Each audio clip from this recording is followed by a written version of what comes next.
ونصلي ونسلم على رسوله الكريم أما بعد فأعوذ بالله من الشيطان الرجيم بسم الله الرحمن الرحيم وأما بنعمة ربك فحدث صدق الله مولانا العظيم وصدق رسوله النبي الأمين الكريم إن الله وملائكته يصلون على النبي يا أيها الذين آمنوا صلوا عليه وسلموا تسليما اللهم صل وسلم على سيد الأنبياء والمرسلين وعلى آله الطيبين وصحابه الطاهرين أجمعين الصلاة والسلام عليك يا سيدي يا رسول الله وعلى آلك وأصحابك يا سيدي يا رحمة للعالمين حضرات محترم، ہماری ہفتہ وار مجلس ذکر و دعا درس و تدریس کا سلسلہ الحمدللہ اس ہماری نیو مدینہ مسجد بولٹن کے اسٹوڈیو سے جاری و ساری ہے۔ چونکہ آج کل لاک ڈاؤن کی وجہ سے یہ مجالس جس طرح ہفتہ وار ہوتی تھیں اس انداز سے تو نہیں ہو رہی ہیں، لیکن چونکہ ہماری جو ویورشپ ہے، ہماری اس مسجد کی جو کمیونٹی ہے، یہ ریڈیو کے ذریعے اپنے اپنے گھروں میں پوری محبت کے ساتھ اس محفل کو اپنی فیملی کے ساتھ بیٹھ کر سنتے بھی ہیں اور اس مجلس دعا اور ذکر میں شریک بھی ہوتے ہیں۔ اسی طریقے سے سوشل میڈیا کے ذریعے پوری دنیا میں ہماری یہ مجلس فیس بک کے اوپر، یوٹیوب کے اوپر، انسٹاگرام کے اوپر، ٹویٹر کے اوپر اور دیگر جو سوشل میڈیا کے ذرائع ابلاغ ہیں ان تمام کے اوپر ہزاروں اور لاکھوں میں جو ویورشپ ہے وہ ہماری اس مجلس کو، اس گفتگو کو سنتی بھی ہے اور اپنے کامنٹس کے ذریعے محبتوں کا اظہار بھی کرتے ہیں۔ ہم آپ تمام خواتین و احباب کے لیے دعا گو ہیں۔ قبل اس کے کہ میں آج کی مجلس کا آغاز کروں، آئیے آپ کو نبی اکرم نور مجسم جناب سید العالمین محمد الرسول اللہ صلی اللہ تعالیٰ علیہ وآلہ وسلم کی نعت پاک کی طرف لیے چلتے ہیں، جو کلام ہے امام اہل سنت مجدد دین و ملت امام احمد رضا محدث بریلوی رحمۃ اللہ علیہ کا، اور اس کو پڑھا ہے ایک عظیم برطانیہ کے عالم دین حضرت علامہ قاری زاہد شریف صاحب نے۔ تو پہلے برکت کے لیے نبی پاک کی بارگاہ میں نعت کا نذرانہ، پھر انشاءاللہ ایک دو احادیث اور پھر ذکر، اور پھر جتنا آپ نے اپنے اپنے گھروں میں بیٹھ کر قرآن کریم کی تلاوت کی ہے، سورتیں پڑھی ہیں، درود پاک پڑھا ہے، اس کو انشاءاللہ ہم نبی پاک کی بارگاہ میں دعا کے ساتھ شامل کریں گے۔ آج چونکہ ربیع الثانی شریف کا چاند بھی نظر آ گیا ہے تو یہ مہینہ غوث پاک رضی اللہ تعالیٰ عنہ کا پیارا مہینہ بھی شروع ہو رہا ہے، تو انشاءاللہ ان کی بارگاہ میں بھی اس کا اظہار ثواب کریں گے۔ تو آئیں پہلے نعت سنتے ہیں۔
گلاب میں ہے، گلاب گلشن میں دیکھے بلبل، مکھ چند بدن شاشانی، مت چمکے رات نورانی، کالی زلف تیرک مستانی،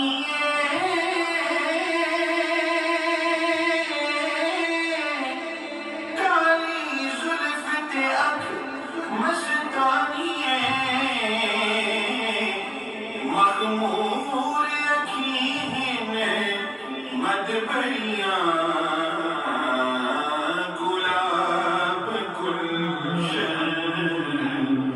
میں دیکھے بلبل، اس صورت نو میں جانا کھا کے جانے جانا کھا، سجا کھا تیرا بدی میں شانا کھا،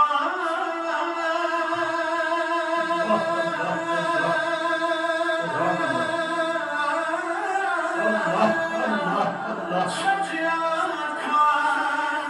تیرا بدی میں شانا کھا، جس شان تو شانہ سب بڑیاں،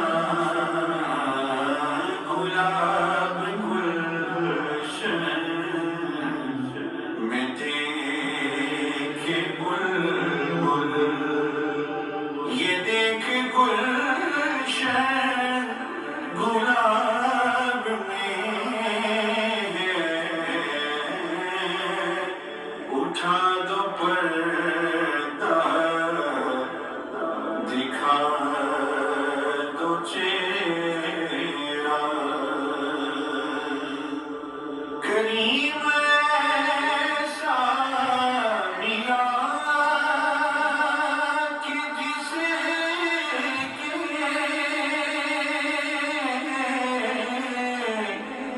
کھلے ہیں ہاتھ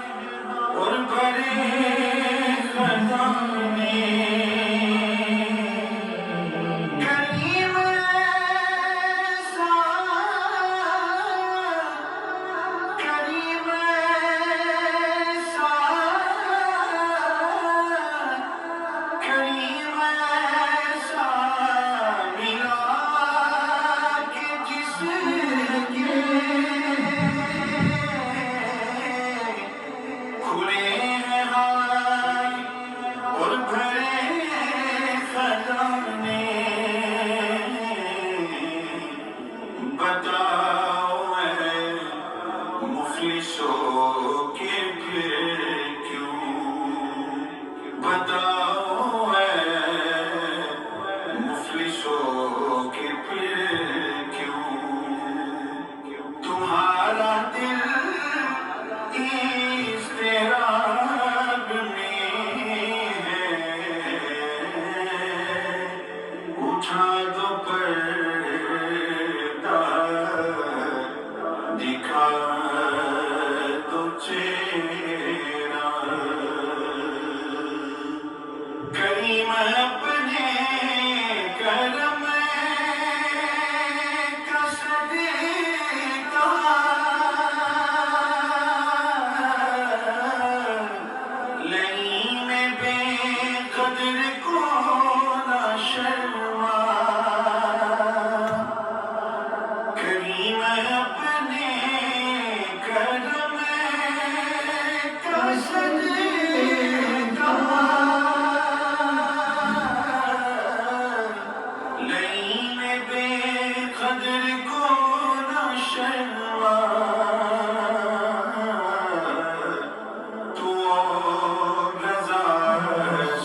سبحان اللہ و بحمدہ سبحان اللہ العظیم۔ حضرات محترم، نعت رسول مقبول صلی اللہ تعالی علیہ وآلہ وسلم کی پر نور ساعتوں کو سننے کی آپ کو سعادت حاصل ہوئی۔ اللہ تعالیٰ یہ برکات ہمیں بار بار نصیب فرمائے۔ ہماری جو مجلس درس ہوتی ہے اور جو ذکر و دعا کے خوبصورت لمحات ہوتے ہیں، اس میں ہم رسول اللہ صلی اللہ تعالیٰ علیہ وآلہ وسلم کے دین کو آپ یوں سمجھیں کہ اس مجلس میں ہمارے اور آپ کے درمیان اللہ اور اس کے رسول کی باتیں ہوتی ہیں۔ تو قرآن کریم کی آیات ہوتی ہیں، نبی پاک صلی اللہ علیہ وسلم کی کوئی ایک یا دو احادیث ہوتی ہیں، پھر ان کے اوپر گفتگو ہوتی ہے، اور ان احادیث میں جو رسول اللہ صلی اللہ تعالیٰ علیہ وآلہ وسلم قیامت تک آنے والی انسانیت کو بالعموم اور اپنی اہل ایمان امت کو بالخصوص جو پیغام دیتے ہیں، اس پیغام کو، نبی پاک کی باتوں کو ہم دہراتے ہیں، ان کا تکرار کرتے ہیں، ان پر گفتگو کرتے ہیں، اور اس نیت سے کرتے ہیں کہ ہمیں رسول اللہ صلی اللہ تعالیٰ علیہ وآلہ وسلم کے زندگی گزارنے کے اصول، حضور علیہ السلام کے اعمال، آپ کے اقوال اور آپ کے افعال کا علم ہو سکے، اور ہم اپنی زندگی کو اس کے مطابق ڈھال کر سنت رسول پر عمل کرنے کی توفیق اللہ ہمیں عطا کرے۔ یہی ہماری نیت ہوتی ہے۔ اور ویسے بھی جب بھی آپ کوئی کام کریں، کسی بھی قسم کا کام ہو، گھر پر ہو، انفرادی ہو، اجتماعی ہو، پڑھنا لکھنا ہو، کچھ بھی ہو، تو اس میں اپنی اچھی نیتیں ضرور کر لیا کریں، کیونکہ اللہ کے حبیب علیہ السلام کا ارشاد ہے کہ انما الاعمال بالنیات، کہ انسان کے جو اعمال کا ثواب ہے، انسان کے اعمال کا جو اجر و ثواب ہے، اور انسان کے اعمال کے مطابق جو اس کو جزا دی جاتی ہے، حضور نے فرمایا کہ جیسی انسان کی اس عمل کے متعلق نیت ہوگی، خدا اس کو اسی کے متعلق جو ہے وہ اسی طرح اس کی نیت کے مطابق ثواب عطا فرمائے گا۔ پھر دوسری حدیث کے اندر نبی اکرم صلی اللہ تعالیٰ علیہ وآلہ وسلم نے ارشاد فرمایا کہ نیت المؤمن خیر من عملہ، حضور نے فرمایا کہ مومن کی جو نیت ہوتی ہے اس کی عمل سے بہتر ہوتی ہے۔ اس لیے آج کی مجلس سے اس میں ہماری نیت ہے کہ ہم رسول اللہ کی باتیں کریں گے، ہم اللہ کی باتیں کریں گے، اللہ کے رسول کی باتیں کریں گے، رسول اللہ کی کوئی ایک دو احادیث بیان کر اس پر عمل کرنے کی کوشش کریں گے، تو تاکہ ہماری زندگی سنت رسول، سیرت رسول، افکار رسول، اقوال رسول اور افعال رسول کے مطابق بسر ہو سکے۔ یا آپ جتنے بھی خواتین و احباب اس وقت ریڈیو کے ذریعے اور سوشل میڈیا کے ذریعے میری یہ گفتگو سن رہے ہیں، تو آپ اس وقت اچھی نیت کر لیں، میرے ساتھ شامل ہو جائیں تاکہ ہمیں اس مجلس کا ثواب مل سکے۔ اب چونکہ دنیا ایک گلوبل ویلیج بن چکی ہے، یہ جو سمارٹ فون ہیں یا موبائل فون ہیں یا سوشل میڈیا ہے یا الیکٹرانک میڈیا ہے، پورا ورلڈ اس وقت آپ کے ہاتھ کے اندر موجود ہے۔ تو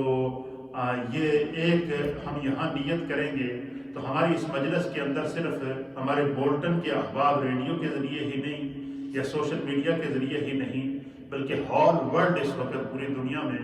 جو ہے وہ یہ ایک مجلس ہے۔ یہ اللہ تعالیٰ نے نبی پاک صلی اللہ تعالیٰ علیہ وآلہ وسلم کے صدقے کہ قیامت تک کیونکہ دین مصطفیٰ کا رہنا ہے، اس لیے جب بھی اللہ اور اس کے رسول کی بات ہوگی تو وہ پھر کسی ایک مسجد تک محدود نہیں رہتی یا کسی ایک مجلس تک محدود نہیں رہی، وہ پھیل رہی ہے۔ اور اس قدر اللہ نے علم کے اندر وسعت پیدا کی ہے کہ آپ دیکھیں کہ ابھی میں جس حدیث کو آپ کی خدمت میں پیش کروں گا، یہ آج سے 1430-31 سال پہلے اللہ کے حبیب علیہ السلام نے جو ہے وہ اس حدیث کو پیش کیا۔ پھر یہ حدیث صحابہ اکرام نے تابعین تک پہنچائی، تابعین نے تبع تابعین تک پہنچائی، پھر یہ زمین کے اوپر، آسمانوں کے اوپر یہ حدیث پھیلتی رہی، یہ نبی پاک کے علم کا پیغام پھیلتا رہا، اور آج تک ہم اس کو دہرا رہے ہیں اور اس پر عمل کر رہے ہیں۔ ہم اس دنیا کو چھوڑ کر چلے جائیں گے اور پھر ہمارے بعد جو ہماری آنے والی نسلیں ہوں گے ان تک یہ پیغام پہنچے گا، اور پھر صبح قیامت تک یہ پیغام دین پھیلتا رہے گا، عروج آتا رہے گا، اس میں نور آتا رہے گا، اس میں برکات آتی رہے گی۔ اس کی وجہ کیا ہے کہ قیامت تک دین مصطفیٰ کا رہنا ہے۔ اللہ نے آپ کی ذات کے اوپر وَأَتْمَمْتُ عَلَيْكُمْ نِعْمَتِي کا اعزاز عطا کر کے قیامت تک کی سارے انعامات، قیامت تک آنے والی ساری ترقیاں، قیامت تک آنے والے سارے عروج میرے مصطفیٰ کو عطا کر دیے، کیونکہ حضور علیہ السلام کہ ہم امتی ہیں، اور اللہ تعالیٰ نے ہمیں ایسا رسول عطا فرمایا کہ جس کے بارے میں خود فرمایا کہ اے محبوب آپ فرما دیجئے انی رسول اللہ علیکم جمیعا، کہ میں قیامت تک آنے والی انسانیت کے ہر شے کے لیے، ہر مخلوق کے لیے اللہ کا نبی بن کر آیا ہوں۔ تو حضور علیہ السلام جس طرح صحابہ کو دین سکھاتے تھے، اس طرح فرشتے بھی آپ کے عمل کو دیکھ کر خوش ہوتے تھے، اور فرشتے بھی آپ کی علمی مجلس کے اندر آ کر بیٹھتے تھے۔ جس طرح کہ میں نے پچھلے درس کے اندر آپ کی خدمت میں پیش کیا تھا کہ ہم تو حضور کے امتی ہو کر حضور کے مقام اور مرتبے کو، آپ کی عظمت اور رفعت کا ذکر کرتے ہیں۔ ہمارا محبوب ایسا ہے، ہمارا رسول ایسا ہے، ہمارا نبی ایسا ہے، اللہ نے ہمیں ایسا محبوب عطا فرمایا ہے کہ جس کا ذکر اللہ کے فرشتے کرتے ہیں، جس کے فضائل فرشتوں نے بیان کیے، جو اس محبوب کے خصائص، اس محبوب کے خصائص، اس محبوب کے جو مقام اور مرتبے کو خود خدا نے ورفعنا لک ذکر کہہ کر کے بیان کیا، اس محبوب کے افعال کو فرشتوں نے بیان کیا، اس محبوب کی ذکر کو جن و انس نے بیان کیا، اس محبوب کے ذکر کے کو حیوانات، جمادات، نباتات، ہر مخلوق نے جو ہے اس محبوب کے ذکر کو بیان کیا ہے۔ تو یہ ہماری خوش قسمتی ہے کہ خدا ہمیں ذکر خدا اور ذکر رسول کی بالخصوص بالترتیب اور تسلسل کے ساتھ ایوری منڈے، اور یہ منڈے کا دن ویسے بھی نبی اکرم صلی اللہ تعالیٰ علیہ وسلم کی پیدائش کا دن ہے۔ تو میں ابھی آپ کے سامنے جو حدیث پاک لے کر آیا ہوں، یہ بڑی مزیدار حدیث ہے، بڑی ایمان افروز حدیث ہے، اور اس حدیث میں جبریل علیہ السلام نبی پاک کے سامنے صحابہ کے ساتھ بیٹھ کر حضور سے دین سیکھ رہے ہیں۔ اب آپ اندازہ لگا سکتے ہیں کہ اس نبی کے مقام اور مرتبے کا کیا عالم ہوگا کہ جس کا درس سننے کے لیے، جس کا دین سننے کے لیے، جس کے افکار سننے کے لیے، جس کی صحبت اور مجلس میں بیٹھنے کے لیے جن، انس اور فرشتے بیک وقت بیٹھا کرتے تھے۔ جنات بھی آپ کی مجلس میں ہوتے تھے، فرشتے بھی آپ کی مجلس میں ہوتے تھے، اور صحابہ اکرام تو آپ کی مجلس میں ہوتے ہی ہوتے تھے۔ یہ بڑی مزیدار حدیث ہے، اور اس حدیث کو امام بخاری رحمۃ اللہ علیہ نے صحیح بخاری کتاب الایمان کے اندر نقل فرمایا ہے۔ امام بخاری نے اس کو متعدد مقامات پر جو ہے وہ کتاب التفسیر کے اندر بھی نقل فرمایا ہے۔ اس حدیث کو امام بخاری نے جو ہے وہ علامات قیامت اور قیامت کے علم کے باب کے اندر بھی نقل فرمایا ہے۔ اسی طریقے سے امام بخاری نے اس حدیث کو صحیح بخاری جلد نمبر 1 اور صفحہ 27 کے اوپر، یہ جو ہے وہ بخاری شریف کی ابتدائی حدیثوں کے اندر، بلکہ پہلی حدیث کتاب الایمان کے اندر اس کو جو ہے وہ نقل کیا گیا۔ پھر اسی طریقے سے امام مسلم نے اس کو کتاب الایمان کے اندر نقل کیا ہے، صحیح مسلم کے اندر، اور جلد نمبر 1 اور صفحہ 36 ہے، اور حدیث نمبر ہے 908 ہے۔ اسی طریقے سے امام ترمذی نے اس حدیث کو سنن ترمذی کے اندر کتاب الایمان کے اندر نقل فرمایا ہے، اور جلد نمبر 5 اور صفحہ نمبر 6 کے اوپر اس کو نقل کیا ہے، اور امام ترمذی نے اس کو رقم الحدیث 2601 نمبر کے اوپر نقل فرمایا ہے۔ اسی طریقے سے امام ابو داؤد نے سنن ابو داؤد کے اندر اس حدیث کو جلد نمبر 4 اور صفحہ 222 کے اوپر اور 4695 نمبر پر نقل کیا ہے۔ امام نسائی نے اس حدیث کو نقل کیا ہے، امام ابن ماجہ نے اس حدیث کو نقل کیا ہے، امام احمد بن حنبل نے اس حدیث کو نقل کیا ہے، صحیح ابن حبان کے اندر یہ حدیث موجود ہے۔ تو یہ جو جتنے بھی عظیم اور مشہور محدثین ہیں، ان تمام محدثین نے اس حدیث کو نقل کیا ہے۔ اس حدیث کی اہمیت کا یہ حدیث صحیح ہے، اور اس حدیث کے راوی بھی کوئی عام نہیں، اس حدیث کے راوی ہیں امیر المؤمنین خلیفۃ المسلمین حضرت سیدنا فاروق اعظم رضی اللہ تعالیٰ عنہ، وہ فاروق اعظم جن کے بارے میں خود حضور علیہ الصلوۃ والسلام نے فرمایا کہ الحق ینطق علی لسان عمر، کہ اللہ تعالیٰ نے عمر کی زبان پر حق جاری کر دیا۔ وہ عمر جب کسی چیز کا مشورہ دے رسول اللہ صلی اللہ تعالیٰ علیہ وسلم کو، تو عمر کے مشورے کو اللہ قرآن اور وحی کی شکل دے کر دوبارہ نافذ العمل کرتا اور قیامت تک کے لیے قرآن کا اس کو حصہ بنا دیتا۔ تو یہ حضرت فاروق اعظم اس حدیث کے راوی ہیں۔ پہلے حدیث سنتے ہیں اور اس کے مطابق ساتھ ساتھ جو ترجمے کے دوران جو مسائل آتے رہیں گے میں اس پر بھی انشاءاللہ گفتگو کروں گا۔ ایک ہی حدیث آج ہم بیان کریں گے اور پھر ذکر اور دعا۔ وعن عمر بن خطاب رضی اللہ تعالیٰ عنہ، حضرت عمر بن خطاب رضی اللہ تعالیٰ عنہ بیان کرتے ہیں، آپ فرماتے ہیں قال بینما نحن عند رسول اللہ صلی اللہ تعالیٰ علیہ وآلہ وسلم، حضرت فاروق اعظم کہتے ہیں کہ ایک دن سرکار دو عالم شفیع معظم جناب سید العالمین محمد الرسول اللہ صلی اللہ تعالیٰ علیہ وآلہ وسلم کی مجلس لگی تھی، اور ہم صحابہ اکرام حضور کی مجلس میں کثیر تعداد کے اندر موجود تھے۔ حضور تشریف فرما تھے اور صحابہ اکرام آپ کے ارد گرد حالہ لگا کر بیٹھے ہوئے ہیں۔ حضرت فاروق اعظم کہتے ہیں کہ بڑا خوبصورت منظر تھا، سرکار ہمارے سامنے جلوہ افروز تھے، ہم حضور کے روح والضحیٰ کا دیدار کر رہے تھے، اور سرکار دو عالم صلی اللہ علیہ وسلم کی مجلس لگی تھی، صحابہ موجود تھے۔ فاروق اعظم کہتے ہیں کہ ذات یوم اذا طلع علینا رجل، کہتے ہیں کہ اسی مجلس کے دوران کہ حضور تشریف فرما تھے، صحابہ اکرام آپ کی مجلس میں بیٹھے ہوئے تھے، تو اس دوران ایک شخص باہر سے اس مجلس میں تشریف لایا۔ تو کہتے ہیں کہ وہ بڑا نورانی شخص تھا۔ آپ کہتے ہیں کہ وہ شخص کیسا تھا، اس کا کیفیت کو فاروق اعظم بیان کرتے ہیں، کہتے ہیں کہ شدید و بیاض الثیاب، کہ ایک شخص حضور علیہ السلام کی بارگاہ میں آیا، شدید و بیاض الثیاب، اس نے سفید لباس پہنا ہوا تھا، اور ایسا سفید لباس کہ اس کی چمک اور دمک، شدید کا معنی ہے کہ اس کی چمک کی انتہا تھی، اتنا سفید لباس اس شخص نے پہنا ہوا تھا۔ وشدید و سواد الشعر، اور صرف سفید لباس ہی نہیں تھا، جس طرح اس نے خوبصورت سفید لباس پہنا ہوا تھا، چمکتا ہوا سفید لباس پہنا ہوا تھا، اسی طریقے سے اس کے سیاہ رنگ کے بال تھے، بالکل سیاہ داڑھی سیاہ بال تھے، اور سفید اس نے لباس پہنا ہوا تھا۔ پھر کہتے ہیں فاروق اعظم اس شخص کی کیفیت کو بیان کرتے ہیں، کہتے ہیں لا یرا علیہ اثر السفر، کہتے ہیں کہ وہ شخص ہمارے لیے ایک تو نیا تھا، بڑا خوبصورت سفید لباس اس نے پہنا ہوا تھا،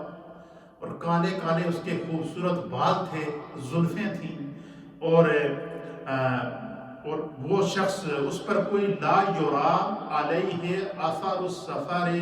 اس پر کوئی سفر کے اثرات بھی نہیں تھے، یہ بھی نہیں لگ رہا تھا کہ یہ کوئی بہت بڑا مسافر ہے۔ اور پھر کہتے ہیں کہ اس سے پہلے ہم نے اس شخص کو دیکھا ہوا بھی نہیں تھا، ہمارے لیے ایک تو وہ نیا شخص تھا، خوبصورت لباس پہنا ہوا تھا، خوبصورت اس کے بال تھے، اور اس سفر کے اس پر کوئی اثرات بھی نہ تھے۔ لا یعرفہ منا احد، حضرت فاروق اعظم کہتے ہیں کہ اس شخص کو مجھ سمیت نبی پاک کی بارگاہ میں موجود جتنے صحابہ تھے کوئی بھی نہیں جانتا تھا، وہ ہم سب کے لیے نیا تھا، نیا شخص تھا، پہلی دفعہ اس مجلس میں آیا، خوبصورت سفید لباس پہنا ہوا، خوبصورت کالی کالی اس کی زلفیں تھیں،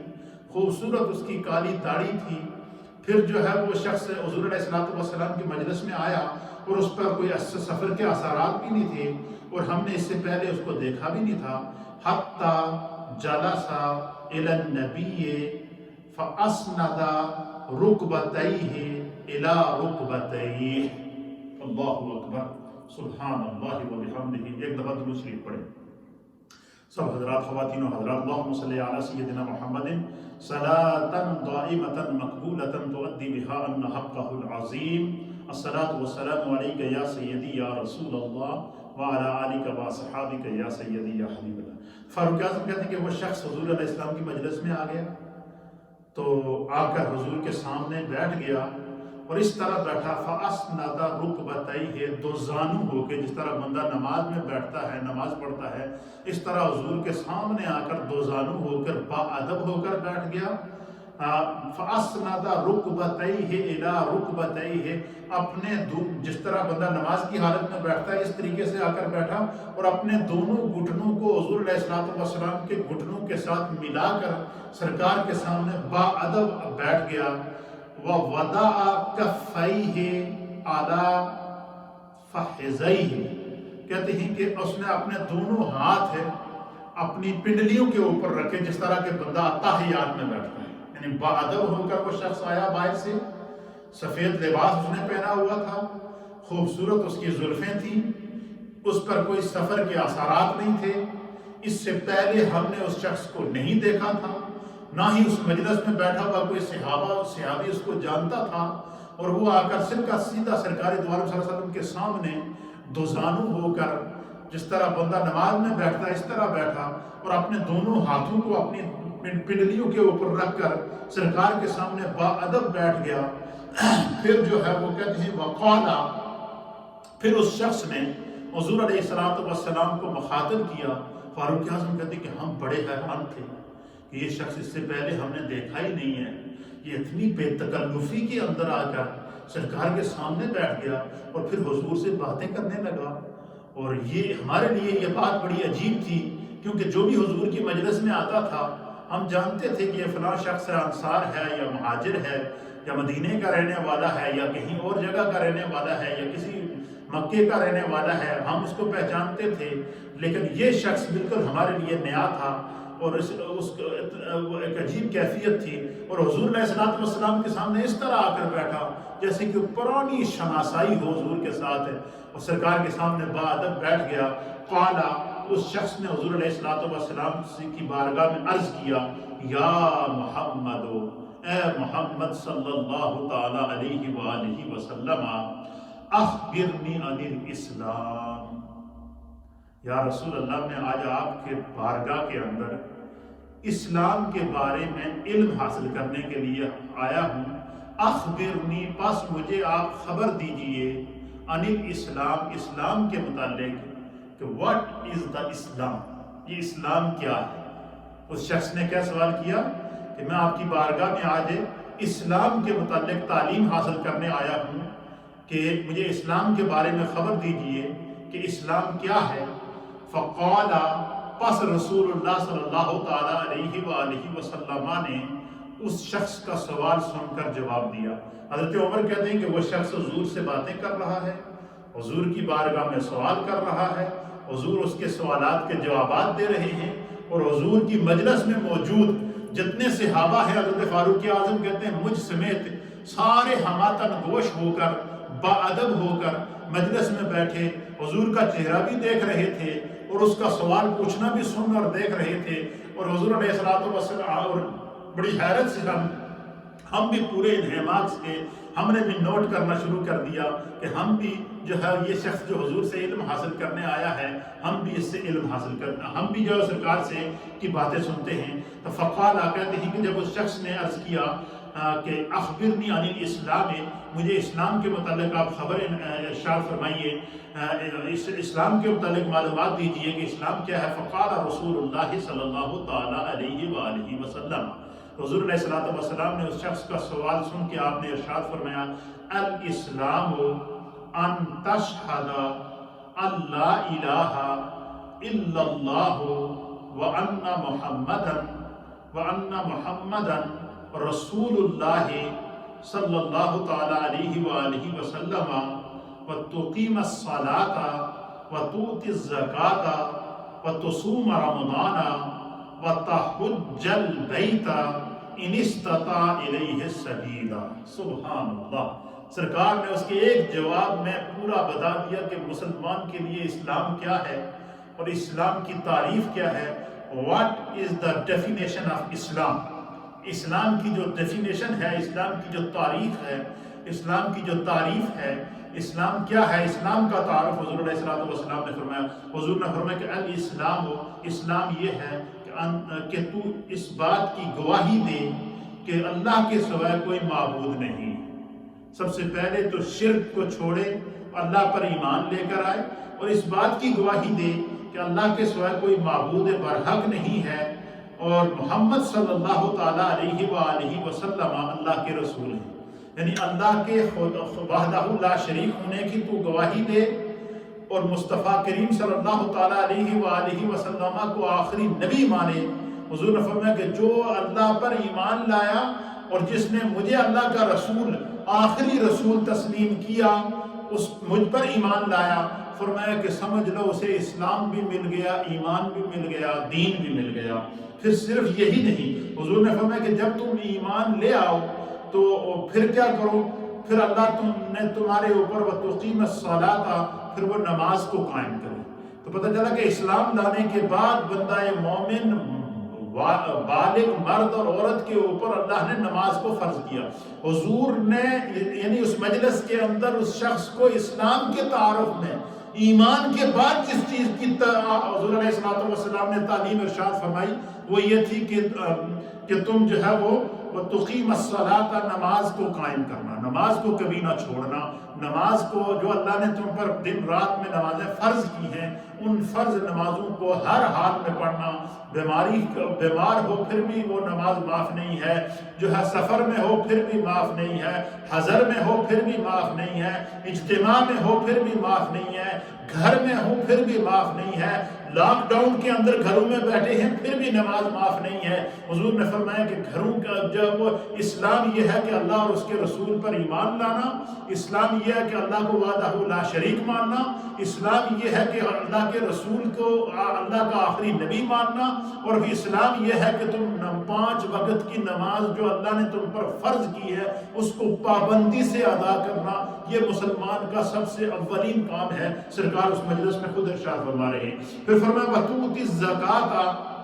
اور اللہ کے راستے میں جو خدا نے تمہیں مال عطا فرمایا ہے، اگر تم نصاب تک پہنچتے ہو تو اس اپنے مال سے اللہ کے راستے میں زکوٰۃ ادا کرنا، صدقات واجبہ ادا کرنا، صدقات نافلہ ادا کرنا، اپنے مال کو اللہ کے راستے میں خرچ کر کے ضرورت مندوں کی ضرورت کو پورا کرنا. فرمایا یہ بھی پارٹ آف دا اسلام ہے. یہ بھی نماز کے بعد اپنے مال سے زکوٰۃ نکالنا، حضور نے فرمایا کہ یہ پارٹ آف دا اسلام ہے، یہ اسلام کی. پھر فرمایا وَتُصُومَ رَمَضَانَ، اور رمضان کا مہینہ جب آئے تو اس میں روزہ رکھنا اللہ نے تم پر فرض کیا ہے. فرمایا رمضان کا اگر روزہ رکھنا یہ بھی پارٹ آف دا اسلام ہے. اور صرف یہی نہیں بلکہ اللہ کے حبیب وَتَحُجَّ الْبَيْتَ إِنِ اسْتَطَعْتَ إِلَيْهِ سَبِيلًا، کہ بیت اللہ شریف کا حج کرنا اگر اللہ اس کے راستے میں خدا نے تمہیں استطاعت عطا فرمائی. اب یہاں حضور علیہ السلام نے ایک تو اسلام کے 5 پلر، جو 5 پلر آف اسلام ہیں، اس حدیث کے اندر حضور نے بیان کر دیے کہ مسلمان کے لیے سب سے پہلی چیز کیا ہے. مسلمان ہونے کے لیے شرط ہے کہ خدا کو وحدہ لا شریک مانا جائے، اور اللہ کے رسول کو اس کا آخری نبی مانا جائے، اور تمام انبیاء اکرام پر ایمان لایا جائے. اور پھر حضور نے فرمایا کہ نماز جو اللہ نے تم پر فرض کیا اس کو ادا کرے، اپنے مال سے زکوٰۃ نکالے، صدقات نکالے، ضرورت مندوں کا، غریبوں کا خیال رکھے. فرمایا کہ اس انسان کو شکر ادا کرنا چاہیے جس کو اللہ نے دینے والا ہاتھ دیا ہے. کسی سے پھیلا کر لینے والا ہاتھ نہیں دیا بلکہ اس کو دینے والا ہاتھ دیا ہے. اور جس شخص کو خدا نے اس کیفیت میں پیدا کیا ہو اسے چاہیے کہ وہ ضرورت مندوں کا خیال رکھے. اور بالخصوص یہ جو لاک ڈاؤن کے دن ہیں، ان لاک ڈاؤن کے دنوں میں بہت سارے لوگ مجبور ہیں، پریشان ہیں، بے روزگار ہیں، ان کے کھانے کے مسائل ہیں. اپنے ارد گرد آپ کا جو پڑوس ہے نا، اس پڑوس میں آگے پیچھے دیکھ لیا کریں، معلومات کر لیا کریں. اگر کسی کے پاس کسی بھی چیز کی کوئی کمی ہو تو اس کو ضرور پورا کریں. یہ سنت رسول بھی ہے اور دین اسلام کا حصہ بھی ہے اور پارٹ آف دا اسلام بھی ہے. پھر سرکار دو عالم صلی اللہ تعالیٰ علیہ وسلم نے جب اس کو یہ بات بتائی تو حضرت فاروق اعظم کہتے ہیں کہ اس شخص نے پورے غور سے یہ ساری باتیں سنی. قالا، پھر اس شخص نے عرض کیا صدقت یا رسول اللہ، آپ نے سچ فرمایا. آپ نے یہ جو اسلام کے متعلق تعلیم ارشاد فرمائی ہے، صدقت، آپ نے سچ فرمایا. حضرت فاروق اعظم کہتے ہیں قالا، بس فاروق اعظم کہتے ہیں فعجبنا لہو یسألہ ویصدقہ۔ حضرت فاروق اعظم کہتے ہیں کہ یہ ہمارے لیے بڑی تعجب کی بات ہے۔ فعجبنا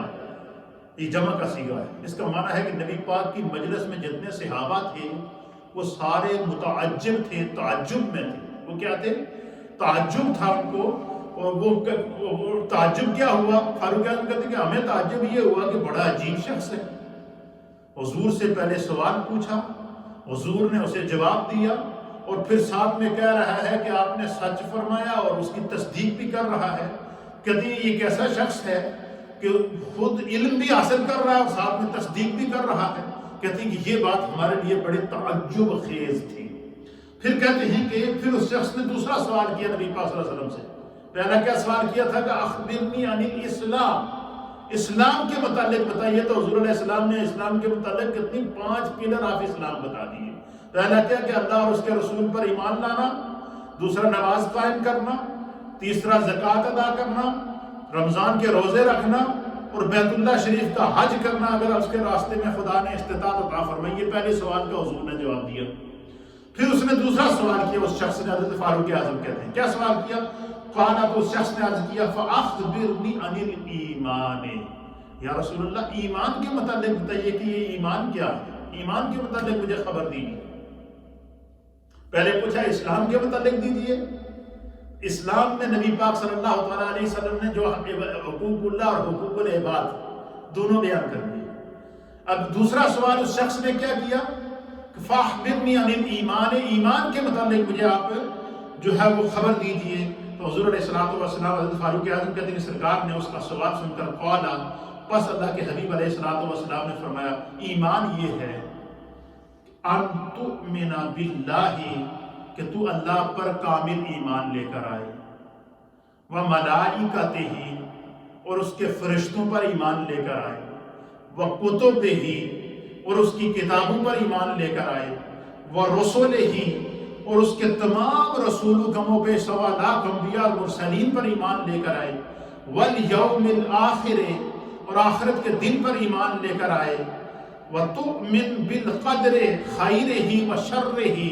ہر اچھی اور بری تقدیر پر ایمان لے کر آئے۔ کہتے ہیں قَالَ صَدَقْتَ، پھر اس شخص نے یہ ساری باتیں سنی اور کہا صدقت یا رسول اللہ، آپ نے سچ فرمایا۔ اب ایمان کی کیفیات کے اندر حضور نے کیا، ایمانیات کیا ہے، ایک مومن کا، مسلمان مومن ہونے کے لیے کن چیزوں کا ہونا ضروری ہے۔ اب یہاں جو چیزیں سمجھنے کی، حضور نے فرمایا اللہ اور اس کے رسول پر ایمان لانا، یہ ایمان کا سب سے پہلی جو ہے وہ نشانی ہے۔ جو بندہ اللہ اور اس کے رسول پر ایمان نہیں لائے گا، وہ دنیا کا جتنا بڑا عالم فاضل ہو، دنیا کا جتنا بڑا ماہر ہو، دنیا کا جتنا بڑا سائنسدان ہو، فرمایا کہ وہ اس کے کسی کام کی نہیں ہے۔ ایمان کا ہونا شرط ہے، اور ایمان کے ساتھ بندہ جتنی ترقی کرے گا وہ اس کے اعمال کے اندر، اس کی نیکیوں کے اندر شامل ہو جائے گی۔ حضور نے فرمایا کہ اللہ نے جتنے فرشتے پیدا کیے ہیں ان پر ایمان لانا، یہ کوئی اس جستجو میں نہیں پڑھنا چاہیے کہ کتنے فرشتے ہیں، ان کی تعداد کیا ہوگی، وہ کیسے پیدا ہوئے ہیں، وہ کیا، یہ خدا کی مخلوق ہے۔ اور جتنے اللہ نے فرشتے پیدا کیے ہیں جن کی تعداد کے بارے میں علم صرف خدا کو ہے، اور جن کے بارے میں کہ فرشتے عبادت کیسے کرتے ہیں میں نے گزشتہ جمعے کو آپ کی خدمت میں پیش کر دیا تھا۔ تو اللہ کے سارے فرشتوں پر ایمان لانا یہ ایک مومن کے لیے انتہائی ضروری ہے، یہ تعلیمات اسلام ہیں۔ وَكُتُبِهِ، اللہ نے جتنی 4 میجر کتابیں جو نازل کی ہیں اور جتنے صحیفے انبیاء اکرام پر نازل کیے ہیں، یعنی جو موسیٰ علیہ السلام، عیسیٰ علیہ السلام، داؤد علیہ السلام اور مصطفیٰ کریم صلی اللہ تعالیٰ علیہ وسلم پر اور دیگر جو کتابیں نازل ہوئی، اس میں زبور ہے، اس میں انجیل ہے، اس میں تورات ہے، اس میں قرآن ہے، ان تمام کتابوں کے اوپر، تمام انبیاء پر نازل ہونے والی کتابوں اور صحائف پر ایمان لانا۔ یہ دیکھیں اسلام ہمیں تعلیم کیا دے رہا ہے کہ جتنے انبیاء شریعتیں لے کر آئے ہیں ان نبیوں پر بھی ایمان لانا ہے، ان کی شریعت پر بھی ایمان لانا ہے، جو کتاب لے کر آئے اس کتاب پر بھی ایمان لانا ہے۔ اور پھر میں وَرُسُلِهِ، اب یہ دیکھیں یہ اسلام کا روشن چہرہ، اسلام کا خوبصورت چہرہ دیکھیے۔ وہ لوگ جو انبیاء اکرام کی شان میں گستاخیاں کرتے ہیں، اور ہمارے نبی صلی اللہ تعالیٰ علیہ وسلم کی شان میں گستاخی کرتے ہیں، اور جس طرح کہ فرانس کے صدر نے جو ہے وہ انتہا قسم کی گستاخی کی، جو جس کی جتنی مذمت کی جائے کم ہے، آج پوری دنیا اس کے لیے سراپا احتجاج ہے، اور اس مکروہ شخص کے لیے جو ہے پوری دنیا سے اس وقت سراپا احتجاج ہے۔ اب دیکھیں اسلام نبی پاک اپنی امت کو کیا تعلیم دے رہے؟ حضور نے فرمایا تمام فرشتوں پر ایمان لانا مسلمان کے لیے ضروری ہے، وہ مسلمان تب کہلائے گا تمام فرشتوں پر ایمان لائے گا، مسلمان تب کہلائے گا کہ اللہ نے جتنی کتابیں اور صحیفے نازل کیے ان سب پر ایمان لے کر آیا۔ مسلمان تب کہلائے گا کہ کم و بیش 1.25 لاکھ انبیاء اور مرسلین جتنے خدا نے نبی پیدا کیے ہیں، جتنے انبیاء پیدا کیے ہیں، ان تمام انبیاء پر ایمان لانا یہ مسلمان کے لیے ضروری ہے۔ اگر وہ کسی ایک نبی پر بھی ایمان نہیں لائے گا، یا کسی ایک نبی کی شان میں بھی توہین کرے گا، یا کسی ایک نبی کی شان میں ادنا سی بھی گستاخی کرے گا، تو ہمارا دین اسے یہ کہتا ہے، نبی پاک کی یہ حدیث کہتی ہے کہ وہ بندہ پھر مومن نہیں ہو سکتا۔ ایمان کے لیے شرط ہے کہ جس طرح محمد عربی صلی اللہ تعالیٰ علیہ وسلم کی ذات پر ہم ایمان رکھتے ہیں، حضور نے فرمایا اللہ کے ہر نبی پر اس طرح ایمان رکھو۔ یہ اسلام ہے۔ اسلام تمام انبیاء کے ادب کی تعلیم دیتا ہے، مسلمان تمام نبیوں کی ادب کرتا ہے۔ جس طرح حضور علیہ السلام کی شان میں گستاخی کو برداشت نہیں کر سکتا، اس طرح کسی نبی کی شان میں گستاخی مومن برداشت نہیں کر سکتا۔ یہ تعلیمات اسلام ہے، یہ عمل مصطفیٰ ہے، یہ تعلیم مصطفیٰ ہے، اور یہ درسگاہ لگی ہوئی ہے، صحابہ بھی موجود ہیں، فرشتے بھی موجود ہیں، سرکار اس کو تعلیم دے رہے ہیں۔ تو یہ، اور تیسری کیا، چوتھی چیز کیا؟ حضور علیہ السلام نے فرمایا کہ چوتھی چیز یہ ہے کہ جو ہے وہ بندہ جو ہے وہ آخرت کے دن والیوم الآخر، اور آخرت کے دن کے اوپر بندہ کیا کرے؟ ایمان لے کر آئے۔ اور پھر جو ہے وہ اللہ کے حبیب علیہ السلام نے فرمایا کہ یعنی آخرت کے دن مومن کے لیے ضروری ہے کہ دنیا میں کمائی کرے گا، دنیا میں نیکی کرے گا تو آخرت میں خدا اس کو اس کا اجر عطا فرمائے گا۔ آخرت کے دن کے اوپر ایمان رکھنا، مرنے کے بعد دوبارہ اٹھنے پر ایمان رکھنا، روز محشر کے اوپر ایمان رکھنا، قیامت کے برپا ہونے پر ایمان رکھنا، رسول اللہ کی شفاعت پر ایمان رکھنا، حضور کے لیے مقام محمود کی دعا اور اس منظر کو اپنی نگاہوں سے دیکھنے کی تمنا رکھنا، اور دنیا سے جب بندہ جائے تو اس ایمان کے ساتھ جائے کہ قبر میں پہلی ملاقات رسول اللہ صلی اللہ تعالیٰ علیہ وسلم سے ہوگی، تو اس پر ایمان لانا یہ مومن کے لیے ضروری ہے۔ اور فرمایا کہ ہر اچھی اور بری تقدیر کے اوپر ایمان لانا ضروری ہے۔ پھر فرماتے ہیں کہ حضرت فاروق اعظم کہتے ہیں اس شخص نے کہا صدقت،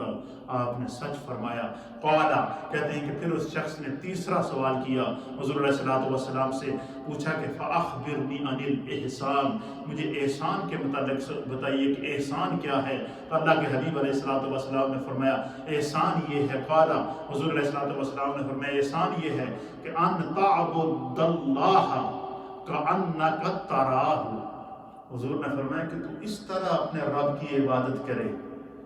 کہ گویا کہ تو اپنے رب کو اپنے سامنے دیکھ رہا ہے۔ اس میں ہمارے لیے کیا سبق ہے؟ ہم نمازوں میں کھڑے ہوئے حساب کر رہے ہوتے ہیں، ٹیکسی کے کتنے پیسے بنے ہیں، ٹیک وے کے کتنے پیسے بنے ہیں، کیش اینڈ کیری کے کتنے پیسے بنے ہیں، اس ہفتے میں کتنے پیسے بنے ہیں۔ نماز میں کھڑے کھڑے ہم سوچ رہے ہوتے ہیں۔ حضور نے فرمایا کہ جب بندہ اللہ اکبر کہہ کے دونوں ہاتھوں کو اٹھاتا ہے نا، تو اس تکبیر کو تکبیر تحریمہ کہتے ہیں۔ تکبیر تحریمہ کا معنی ہی یہی ہے کہ جب بندہ خدا کی بارگاہ میں اللہ اکبر کہہ کر کے دونوں ہاتھوں کو اٹھا کر کانوں تک اٹھا کر اللہ اکبر کہہ کر کے جب اپنے ہاتھوں کو ناف کے نیچے باندھ دے، ہاتھوں کو باندھ کے جب خدا کی بارگاہ میں کھڑا ہو جائے، فرمایا کہ اس تکبیر کو تکبیر تحریمہ اس لیے کہتے ہیں کہ دنیاوی تمام معاملات اس پر حرام ہو جاتے ہیں، وہ صرف اپنے رب کی اس ٹائم عبادت کرے۔ تو اس شخص نے سوال کیا کہ یا رسول اللہ احسان کیا ہے؟ تو حضور علیہ السلام نے فرمایا کہ احسان یہ ہے کہ تو اللہ کی عبادت اس طرح کرے کأنک تراہ، کہ تو خدا کو دیکھ رہا ہے۔ حضور نے فرمایا کہ اگر تمہاری نگاہ ایسی نہیں ہے، تم اپنے اعمال کی وجہ سے اس مقام پر نہیں پہنچ سکا کہ تو اپنے خدا کو نہیں دیکھ سکتا، تو فرمایا کہ پھر تمہارا ایمان یہ ہونا چاہیے فَإِن لَمْ تَكُنْ تَرَاهُ، اگر تو اپنی ان گناہگار آنکھوں سے اپنے رب کا دیدار نہیں کر سکتا تو پھر تمہارا ایمان کیا ہونا چاہیے فَإِنَّهُ يَرَاكَ، میرا رب تو میں دیکھ رہا نا۔ یعنی بندہ جب عبادت کے لیے مسلح پر کھڑا ہو، بندہ جب قیام کی حالت میں مسلح پر کھڑا ہو، بندہ جب رکوع کی حالت میں مصلی پر موجود ہو، بندہ جب سجدے کی حالت میں مصلی پر موجود ہو، بندہ جب نماز کے لیے کھڑا ہو جائے تو پھر وہ براہ راست اللہ کی بارگاہ کے اندر موجود ہوتا ہے۔ حضور وہ نماز میں خدا سے باتیں کر رہا ہوتا ہے، وہ اپنے آپ کو اللہ کی بارگاہ میں رب کے سامنے پیش کر دیتا ہے۔ اب مجھے بتائیں کہ وہ رب ہے جو اِنَّا ظَنَّ عَبْدِي بِي، حضور نے فرمایا کہ اللہ تعالیٰ بندے کی سوچ سے بھی زیادہ قریب ہے۔ بندہ جو سوچتا ہے خدا کو اس کا علم پہلے ہو جاتا ہے۔ اب مجھے بتائیں کہ جب یہ ہمارے علم میں ہے کہ ہم نماز میں کھڑے خدا کی بارگاہ میں کھڑے ہیں، اللہ کے سامنے کھڑے ہیں، تو بندہ خدا کے سامنے کھڑے ہو کر دل میں کبھی بیوی کا حساب، کبھی بیٹیوں کا حساب، کبھی ٹیک پے کا حساب، کبھی ٹیکسی کا حساب، کبھی جو ہے وہ سازشیں سوچنا شروع کر دے، فتنے سوچنا شروع کر دے، یا دنیاوی معاملات سوچنا شروع کر دے۔ تو نماز میں جب کھڑے ہوں، حضور فرماتے ہیں یہ علامات ایمان میں سے ہے کہ بندہ یہ سمجھے کہ میں خدا کو اپنے سامنے دیکھ رہا ہوں۔ اور فرمایا کہ جب قیامت کے دن اللہ تعالیٰ اپنی مخلوق کو اپنا دیدار کرائے گا، اس قہار، اس جبار رب کے روب کا یہ عالم ہوگا کہ فرمایا کہ انسان اپنے ہی پسینے میں ڈوبا ہوا ہوگا، ایسی خوف ہیبتناک ہوگی، سورج خوف کی وجہ سے سوا نیزے پر آ جائے گا، زمین تانبے کی بن جائے گی، اس طرح ہو جائے گی۔ اتنا قیامت کا وحشتناک منظر ہوگا، اذا زلزلت الارض زلزالها، زمین اور آسمان کانپنا شروع ہو جائیں گے، ان پر زلزلے برپا ہو جائیں گے، واخرجت الارض اثقالها، زمین اپنے اندر چھپی ہوئی ہر شے کو باہر نکال دے گی۔ اللہ اکبر، فرمایا وہ قیامت کا منظر ہوگا۔ تو حضور نے فرمایا کہ اے میری امت کے سننے والوں، حضور قیامت تک یہ درس دے رہے ہیں۔ سرکار نے فرمایا کہ جب بندہ اللہ کی نماز کے لیے کھڑا ہو تو اس کا تصور بھی خدا کی طرف، اس کا تخیل بھی خدا کی طرف، تخیل کہتے ہیں دماغ میں آنے والے خیالات، اس کو خدا کی طرف، تصور کہتے ہیں جو انسان کو آتی ہیں سوچیں، سوچ کو بھی اللہ کی طرف متوجہ کرے، تصور کو بھی خدا کی طرف، تخیل کو بھی خدا کی طرف متوجہ کرے، ظاہر کو بھی خدا کی طرف متوجہ کرے، باطن کو بھی خدا کی طرف متوجہ کرے، اس انداز اور اس انہماک سے اللہ کی عبادت کرے کہ یوں سمجھے کہ میں اپنے رب کے سامنے کھڑا اس وقت رب کا دیدار کر رہا ہوں، اللہ کو دیکھ رہا ہوں۔ اور فرمایا کہ اگر تمہاری گناہوں کی وجہ سے، معصیت کی وجہ سے، گناہگار آنکھوں کی وجہ سے تو اگر اپنے خدا کا دیدار نہیں کر سکتا تو پھر کم از کم مومن کو یہ ایمان ضرور ہونا چاہیے، فَإِنَّكَ يَرَاهُ، تو میرا رب میں نے دیکھ رہا، اللہ مجھے دیکھ رہا ہے۔ یہ ایمان کی علامت نبی پاک صلی اللہ تعالیٰ علیہ وسلم نے جو ہے وہ فرمائی کہ یہ احسان ہے۔ تو پھر کہتے ہیں کہ پھر جو ہے وہ پھر اس شخص نے کہا کہ قیامت کب آئے گی؟ فَأَخْبِرْنِي عَنِ السَّاعَةِ، قیامت کے متعلق مجھے بتائیں۔ حضور علیہ الصلوۃ والسلام نے اسے فرمایا قیامت کے متعلق علم اللہ رب العالمین نے اپنے پاس رکھا ہے، جس طرح میں اور تمہیں قیامت کا علم نہیں ہے، اس طریقے سے خدا نے جو ہے وہ قیامت کے علم کو اپنے پاس رکھ لیا ہے۔ اس کی وجہ کیا ہے؟ اللہ تعالیٰ کی اس میں حکمت ہے۔ دیکھیں ہم میں سے ہر شخص کا یہ ایمان ہے کہ جو بھی ذی روح ہے اس نے اس دنیا کو چھوڑنا ہے، یہ ہے یا نہیں ہے؟ یعنی ہم میں سے ہر شخص کا یہ ایمان ہے کہ ہم نے اس دنیا کو چھوڑنا ہے، ہم نے موت آنی ہے۔ لیکن اگر کسی انسان کو پتہ چل جائے کہ فلاں تاریخ کو، فلاں سن کو، فلاں دن تیری موت ہوگی، تو وہ بندہ سب کچھ پہلے ہی چھوڑ دیتا ہے، 1 مہینہ، 1 سال، 2 سال پہلے ہی، اتنے دن رہ گئے، اتنے دن رہ گئے۔ ہر ایک نے مرنا ہے، لیکن کب مرنا ہے موت کا علم اللہ نے اپنے پاس رکھا ہے۔ کیوں؟ کہ بندہ ہر سانس کو اپنی زندگی کا آخری سانس سمجھ کر خدا سے توبہ کرے، بندہ اپنی زندگی کے ہر سانس کو اپنی زندگی کا آخری سانس سمجھ کر اللہ کی بارگاہ میں استغفار کرتا رہے، اپنے گناہوں کو یاد کرتا رہے، تاکہ جب بھی وہ اس دنیا سے جائے، جب بھی اس کی روح نکلے، کم از کم اس کا ایمان سلامت رہے۔ یہ میرے مصطفیٰ اس حدیث کے اندر درس دے رہے ہیں کہ علم قیامت کا علم اللہ نے اپنے پاس رکھا ہے، اسی طریقے سے موت کا علم اللہ نے اپنے پاس رکھا ہے۔ اور اس کی وجہ یہ کہ جب بندہ ہر لمحہ موت کے لیے یاد کر کے استغفار کرتا رہا، گناہوں سے بچتا رہے۔ دیکھیں ہمیں تھوڑی سی تکلیف ہوتی ہے تو ہمیں موت یاد آ جاتی ہے، ہمارے پاس کوئی ایکسیڈنٹ ہو تو موت یاد آ جاتی ہے، کوئی بندہ سیریس ہو تو بندہ سمجھتا ہے کہ میں اب اس سے بچوں گا نہیں، تو بندہ اپنے رب کی طرف رجوع کرتا ہے۔ تو فرمایا کہ موت کے علم کو اللہ، موت برحق ہے، ہم میں سے ہر مومن کا یہ ایمان ہے کہ ہم نے اس دنیا کو چھوڑنا ہے۔ لیکن کب چھوڑنا ہے یہ خدا کے علم میں ہے. لیکن بندہ جب ہر سانس کو آخری سانس سمجھے گا تو یہ اس میں حکمت کیا ہے؟ موت کے علم کو اللہ نے اپنے پاس اس لیے رکھا ہے کہ ہمارا ایمان سلامت رہے. بندہ اپنی ہر سانس کو آخری سانس سمجھ کر اپنے رب کی جو ہے وہ عبادت کرے، ریاضت کرے، استغفار کرے، دعائیں کرے. تو فرمایا کہ جب یہ ایمان ہو، اسی طریقے سے قیامت کب آئے گی؟ قیامت کی علامات بیان کر دی، قیامت کے مناظر قرآن میں بیان کر دیے. سورہ زلزال قیامت کے مناظر بیان کر رہی ہے. وَإِذَا السَّمَاءُ انشَقَّتْ جو ہے وہ آسمان پھٹ جائے گا، قیامت کا منظر قرآن میں اللہ بیان کرتا ہے. حضور نے علامات قیامت کے اوپر جو ہے متعدد احادیثیں بیان فرمائی ہیں. سرکار دو عالم ذکر قیامت آئے گی، اینڈ آف دا ورلڈ ہوگا. ہر شخص کو یہ علم ہے اینڈ آف دا ورلڈ ہوگا. کب ہوگا؟ اور جب اینڈ آف دا ورلڈ ہوگا تو پھر ہمارے پکے مکانات نہیں رہیں گے،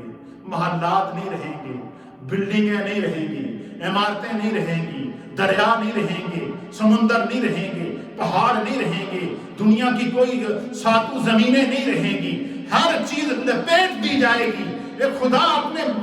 پوری کوئی بندہ سانس دینے کی طاقت تو کیا حرکت بھی نہیں کر سکتا، اس لیے کہ بس بندہ بے بس ہو جاتا ہے، کیونکہ اللہ کے سامنے اپنے آپ کو قربان کر دیتا ہے، سلنڈر کر دیتا ہے. اس لیے فرمایا کہ بندہ ہر سانس کو اپنی زندگی کا جب آخری سانس سمجھے گا، خدا اس کے ایمان کو سلامت رکھے. یہ کتنی پیاری بات ہے. اس حدیث کے اندر کتنا بڑا علم ہے، کتنی بڑی اس کے اندر روحانیت ہے. تو حضور نے قیامت کے علم کو اللہ نے اپنے پاس چھپا کے رکھا ہے تاکہ بندہ اس کو پھر اللہ کے حبیب علیہ السلام پھر اس شخص نے عرض کیا کہ یا رسول اللہ اس کی کوئی نشانیاں بتا دیجیے. حضور نے فرمایا کہ اس کی سب سے پہلی نشانی یہ ہے کہ جن لوگوں کے پاس دفتروں کے اندر، آفیسز کے اندر، جن لوگوں کے پاس جو لوگ کام کرتے ہیں یا جو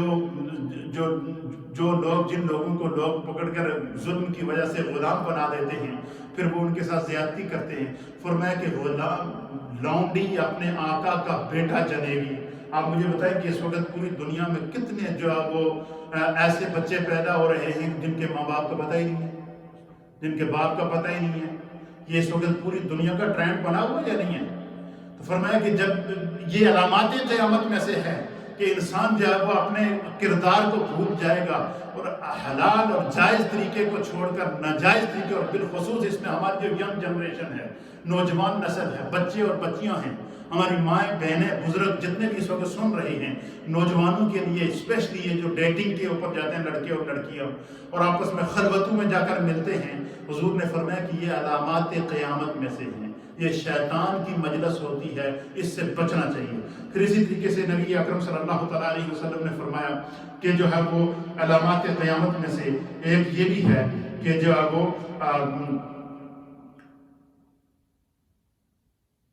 تو فرمایا کہ یہ علامات قیامت ہیں. پھر سرکار دو عالم صلی اللہ تعالیٰ علیہ وسلم نے جو ہے وہ ان کو یہ فرمایا کہ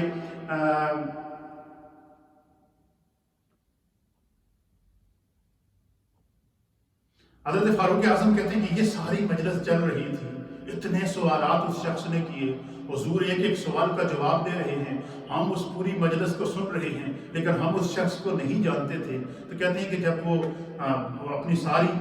علم حاصل کر چکا، سارے سوالات کے جوابات لے چکا اور اس نے یہ کہا کہ صدقت یا رسول اللہ، آپ نے جو ہے وہ سچ فرمایا، اور پھر جو ہے وہ کہتے ہیں کہ وہ شخص واپس وہاں سے چلا گیا اور غائب ہو گیا. کیا ہو گیا؟ غائب ہو گیا. تو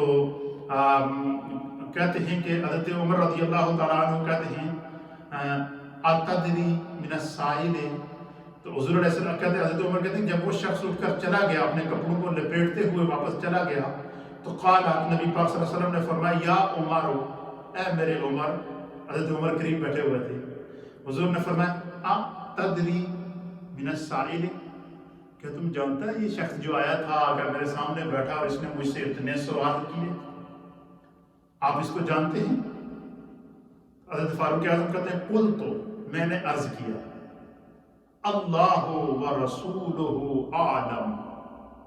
اللہ اور اس کا رسول جانتا ہے. یہ شخص نہ ہم نے اس سے پہلے دیکھا ہے اور نہ اس طرح کی علمی مجلس ہم نے اس سے پہلے دیکھی. یہ خدا جانتا ہے اور اس کا رسول جانتا ہے کہ یہ کون شخص تھا اور اس نے آپ سے اتنے سوالات کیے اور اتنا نورانی شخص آ کر آپ کے سامنے اس طرح بیٹھا جیسے اسٹوڈنٹ بیٹھتا ہے اپنے استاد کے سامنے. قالا کہتے ہیں کہ سرکار دو عالم شفیع معظم سید العالمین محمد الرسول اللہ صلی اللہ تعالیٰ علیہ وسلم نے فرمایا فَإِنَّهُ جِبْرِيلُ. حضور نے فرمایا کہ یہ جبریل علیہ السلام تھے. آتاکم، یہ اللہ کی طرف سے تمہارے پاس انسانی شکل میں آئے تھے، انسانی لباس میں آئے تھے. تو آپ مجھے بتائیں کہ ان صحابہ کی عظمت کا کیا عالم ہے کہ حضور کی مجلس میں بیٹھ کر جبریل کو اس طرح انسانی شکل میں دیکھا. حضور نے فرمایا کہ یہ جبریل تھے. آتاکم، یہ تمہارے پاس اللہ کی طرف سے آئے تھے. وَيُعَلِّمُكُمْ دِينَكُمْ، یہ تمہیں خدا کی طرف سے دین سکھانے آئے تھے. اللہ نے انہیں بھیجا تھا کہ جا کے میرے محبوب کی مجلس لگی ہے، صحابہ بیٹھے ہیں، جا کے میرے محبوب سے سوال کرو، دین کے اسلام کے متعلق سوال کرو، ایمان کے متعلق سوال کرو، احسان کے متعلق سوال کرو، قیامت کے متعلق سوال کرو، عبادات کے متعلق سوال کرو، معاملات کے متعلق سوال کرو، تاکہ میرے محبوب بیان کرتے جائیں اور صحابہ کو قیامت تک کے لیے دین کا علم آ جائے.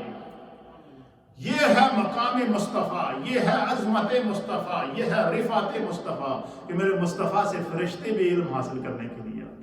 میرے مصطفیٰ کی مجلس میں فرشتے بھی بیٹھتے، میرے مصطفیٰ کی مجلس میں صحابہ اکرام انہماک سے بیٹھتے. اور یہی وجہ ہے کہ اللہ تعالیٰ نے اقوال رسول اور افعال رسول کو بیان کرتے ہوئے فرمایا وَمَا يَنْطِقُ عَنِ الْهَوَىٰ إِنْ هُوَ إِلَّا وَحْيٌ يُوحَىٰ. اللہ فرماتا ہے کہ میرا محبوب اپنی مرضی سے بولتا ہی نہیں.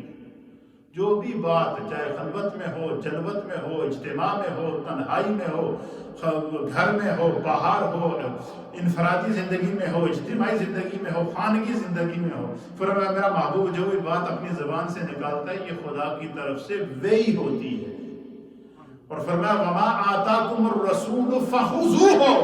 تمہیں میرے رسول جس کام کا حکم دے دیں فَخُذُوهُ، اس کو پکڑ لو، وہی دین ہے، وہی شریعت ہے، وہی اسلام ہے، وہی تمہاری نجات کا ذریعہ ہے.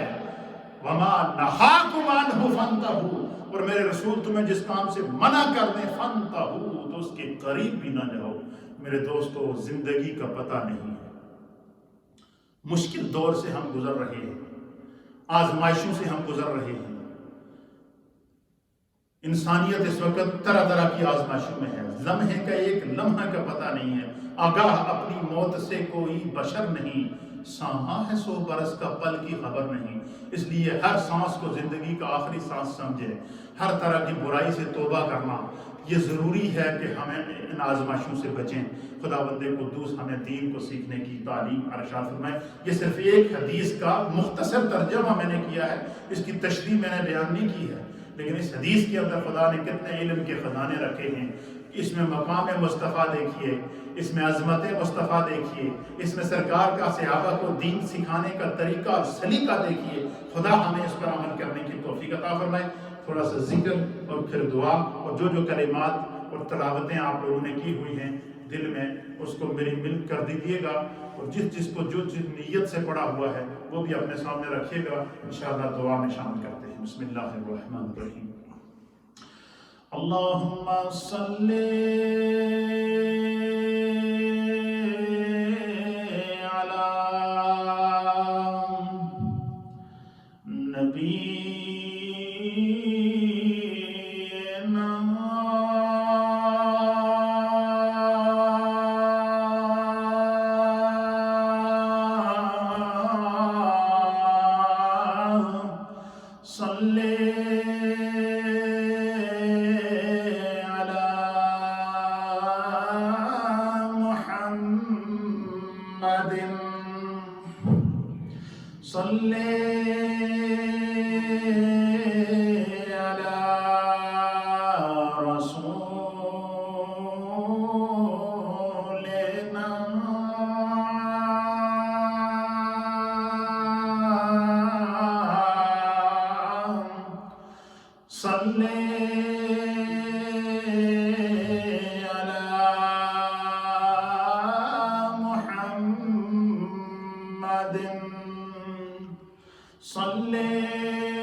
اللہ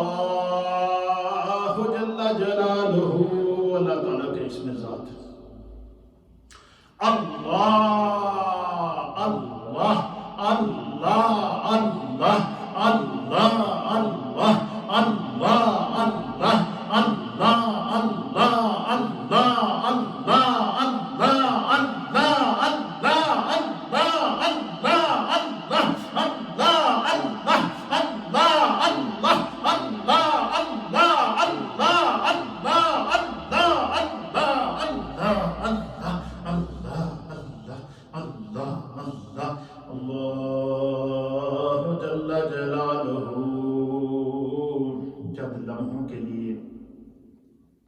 آج کل آپ کو پتہ ہے کہ جو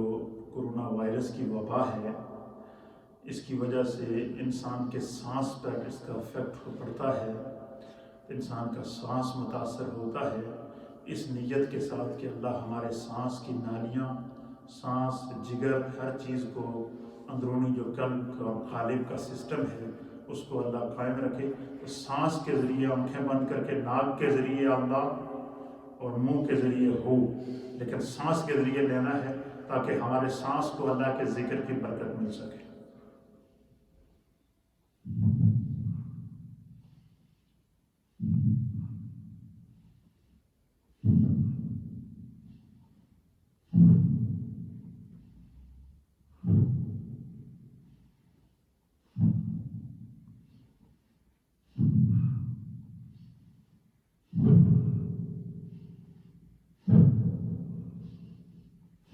اللہ جل جلالہ، کلمہ تمجید۔ سبحان اللہ والحمد للہ ولا الہ الا اللہ واللہ اکبر ولا حول ولا قوة الا باللہ العلی العظیم۔ سبحان اللہ والحمد للہ ولا الہ الا اللہ واللہ اکبر ولا حول ولا قوة الا باللہ العلی العظیم۔ سبحان اللہ والحمد للہ ولا الہ الا اللہ واللہ اکبر ولا حول ولا قوة الا باللہ العلی العظیم۔ جن جن گھروں میں بیماریاں ہیں، پریشانیاں ہیں، مشکلات ہیں، بے روزگاریاں ہیں، اور جس طرح کے بچوں اور بچیوں کی پریشانیاں ہیں، گھر کے اندر مختلف قسم کے جو ہے وہ مسائل اور مسائل ہیں، ان کو ذہن میں رکھ کے کہ اللہ ہمیں اس سے نجات دے، چند کلمات میرے ساتھ مل کر دہرائیں۔ بسم اللہ الرحمن الرحیم۔ اللہم یا حل المشکلات، اللہم یا دافع البلیات، اللہم یا مسبب الاسباب، اللہم یا حی یا قیوم برحمتک استغیث، اللہم یا شافی الامراض، اللہم یا دافع البلیات، اللہم یا ارحم الراحمین، اللہم یا خیر الرازقین، اللہم یا رب بالمصطفیٰ بلغ مقاصدنا واغفر لنا ما مدى یا واسع الکرم۔ ایک دفعہ سورہ فاتحہ شریف اور 3 دفعہ سورہ اخلاص شریف سب لوگ جو ہیں جہاں مجھے دیکھ اور سن رہے ہیں پڑھ لیں، اور اپنے اپنے مرحومین کے اصالِ ثواب کی نیت کر لیں، اور جو جو دل کے اندر مشکل ہے، مراد ہے، پریشانی ہے، تکلیف ہے، اس کی نیت کر کے میرے ساتھ دعا میں شامل ہوں۔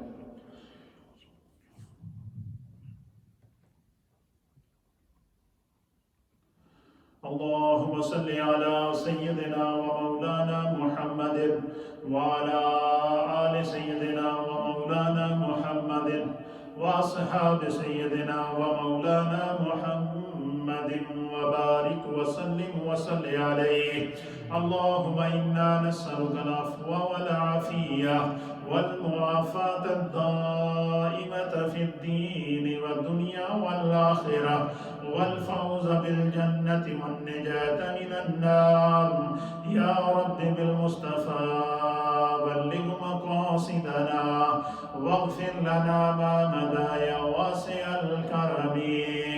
اللهم إنك عفو تحب العفو فاعف عني يا غفور يا غفور يا غفور يا رب بالمصطفى بلغ مقاصدنا واغفر لنا ما مدى يا واسع الكرم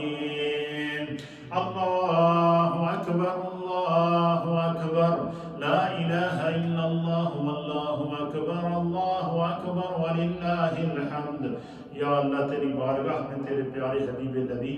نبی رحمت صلی اللہ تعالیٰ علیہ وآلہ وسلم کا وسیلہ پیش کرتے ہیں ہم سب کے حق میں نبی پاک کے وسیلے کو قبول فرما اور نبی پاک صلی اللہ تعالیٰ علیہ وآلہ وسلم کے وسیلہ جلیلہ سے اللہ ہم سب کے گھر-بار میں رزق میں روزگار میں کاروبار میں مال میں جان میں عزت میں آبرو میں اولاد میں برکتیں عطا فرما یا رب کریم آج کی یہ خوبصورت مجلس میلاد ہے جس کو سجایا گیا ہے جتنے بھی خواتین و احباب نے بزرگوں نے ماؤں بہنوں نے اپنے گھروں کے اندر جو ہے وہ اسے جو قرآن کریم کی تلاوت کی ہے جو سورتیں پڑھی ہیں جو درود پاک پڑھا ہے یا اللہ اسے اپنی بارگاہ میں قبول فرما کر اس کا ثواب نبی پاک صلی اللہ تعالیٰ علیہ وآلہ وسلم کی بارگاہ میں پیش کرتے ہیں قبول فرما تمام انبیاء کرام کی بارگاہ میں پیش کرتے ہیں قبول فرما تمام اولیاء کاملین صحابہ اکرام اہل بیت اطہار کی بارگاہ میں پیش کرتے ہیں قبول فرما بالخصوص اللہ ہم سب کے تمام مرحومین کو اس کا ثواب پیش کرتے ہیں قبول فرما جن کے والدین عزیز و اقارب بہن بھائی چھوٹے بڑے بچے بچیاں خواتین و احباب جو اس دنیا سے اہل ایمان پردہ فرما گئے ہیں اللہ ہم تمام کو اس کا ثواب پیش کرتے ہیں قبول فرما نبی پاک کی پوری امت کے اہل ایمان کو اس کا ثواب پیش کرتے ہیں قبول فرما یا اللہ یہ نبی پاک کے میلاد کا تحفہ ہے اور آج کی اس مجلس کے اہتمام اور انصرام کے لیے ہمارے ساتھیوں نے جناب چودھری خلیل صاحب نے بھائی افضل نے حاجی اعظم صاحب نے حاجی امتیاز صاحب نے ان حضرات نے میلاد شریف کے تبرک کا اور بالخصوص آج کی اس مجلس کو نبی پاک کے نام کیا اور اہتمام کیا ہے اللہ ان کی اس محنتوں کو محبتوں کو نبی پاک کی بارگاہ میں قبول فرما ہم سب کی جانب سے اللہ یہ میلاد کا تحفہ نبی پاک کی بارگاہ میں پیش کرتے ہیں قبول فرما تمام انبیاء اکرام کی بارگاہ میں پیش کرتے ہیں قبول فرما یہ ربیع الثانی کا مہینہ ہے محبوب سبحانی حضرت غوث اعظم رضی اللہ تعالیٰ عنہ کی بارگاہ میں پیش کرتے ہیں قبول فرما جن گھروں میں اللہ بیماریاں ہیں دور فرما جو مائیں بہنیں بزرگ نوجوان بچے بچیاں اس وقت مجھے سن اور دیکھ رہے ہیں اور میرے ساتھ دعا میں شامل ہیں اللہ سب کی مشکلات دور فرما سب کے دلوں کی آرزو پوری فرما سب کی اللہ سب کو دن دگنی رات چگنی ترقی عطا فرما جن گھروں میں کرونا وائرس کی صورت میں یا دیگر بیماریوں اور عوارض کی صورت میں مریض ہیں اللہ ان کو شفا عطا فرما یا اللہ شر شیطانی سے ہم کو محفوظ فرما شر انسانی سے ہمیں محفوظ فرما شر جن سے ہمیں محفوظ فرما شر انس سے ہمیں محفوظ فرما حاسدین کے حسد سے اللہ ہمیں محفوظ فرما ظالموں کے ظلم سے اللہ ہمیں محفوظ فرما فتنہ پردازوں کے فتنوں سے اللہ ہمیں محفوظ فرما ہمارے اس محلے پر خیر فرما جتنی مائیں بہنیں بزرگ نوجوان اس وقت اس مجلس میں ہمارے ساتھ گھروں میں موجود ہیں اور اس میڈیا کے ذریعے دیکھ رہے ہیں اللہ سب کے دل کی مرادیں پوری فرما سب کے گھروں میں برکتیں عطا فرما اے اللہ اس دنیا سے اس کرونا وائرس کی وبا کو ختم فرما اے اللہ مقبوضہ کشمیر کے مظلوم مسلمانوں کو آزادی عطا فرما فلسطین کے مظلوم مسلمانوں کو آزادی عطا فرما دنیا بھر کے محکوم اور مجبور مسلمانوں پر کرم فرما اس دنیا کو امن کا گہوارہ بنا دے یا اللہ دین اور انبیاء کے خلاف سازشیں کرنے والوں کو نشت و نابود فرما یا رب کریم اپنے محبوب کے صدقے سب کے گھر بار رزق روزگار میں برکتیں عطا فرما ہمارے جتنے نمازی اور جتنے بھی احباب جو اس وقت سن رہے ہیں اللہ سب کے گھروں میں برکتیں عطا فرما سب کی اولادوں میں برکتیں عطا فرما سب کے رزق اور روزگار میں برکتیں عطا فرما سب کی نیک دلی جائز حاجات مقاصد اور مرادوں کو اللہ پورا فرما۔ یا رب کریم ہم سب پر کرم فرما۔ یا اللہ ہمیں دنیا کی زندگی میں اپنے سوا کسی کا محتاج نہ بنا۔ یا اللہ دنیا میں اپنے سوا کسی کا محتاج نہ بنا۔ یا اللہ دنیا میں اپنے سوا کسی کا محتاج نہ بنا۔ اپنی عافیت سلامتی اور پناہ عطا فرما۔ اپنی عافیت سلامتی اور پناہ عطا فرما۔ ہمارے والدین کی اللہ بخشش و مغفرت فرما۔ عزیز و اقارب کی بخشش و مغفرت فرما۔ ہمارے جتنے بھی احباب اس مجلس میں اس وقت شریک ہیں اللہ سب کی بخشش و مغفرت فرما۔ اے اللہ ہمارے صغیرہ گناہوں کو معاف فرما، کبیرہ گناہوں کو معاف فرما۔ ہماری اس مسجد کو، اس محلے پر اپنا خصوصی کرم و فضل فرما۔ یا رب بالمصطفیٰ بلغ مقاصدنا واغفر لنا ما مضى يا واسع الكرم رب اغفر وارحم وانت خير الراحمين برحمتك